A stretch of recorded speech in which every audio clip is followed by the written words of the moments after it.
Fix Forza Horizon 6 Turn 10 Studios screen crash, crashing at splash screen on PC. 1.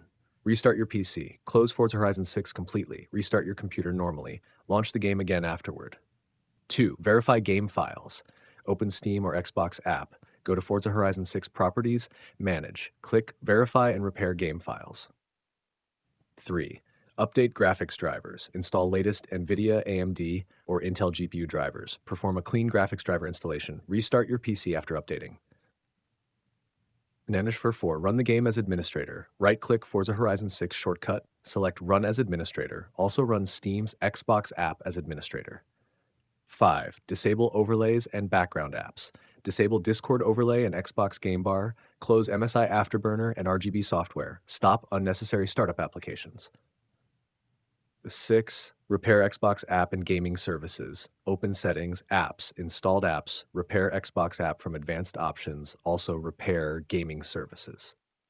7. Install latest Windows updates. Open settings, Windows Update. Install all pending updates. Restart your PC after installation. 8. Delete corrupted cache files. Press Windows R, type %local app data %, and press Enter. Remove corrupted Forza Horizon 6 cache config files. 9. Reinstall DirectX and Visual C++. Install latest DirectX runtime. Reinstall Microsoft Visual C++ redistributables. Restart your PC afterward. Now start 10. Reinstall the game if issue continues. Uninstall Forza Horizon 6 completely. Delete leftover game files manually. Install a fresh copy of the game again.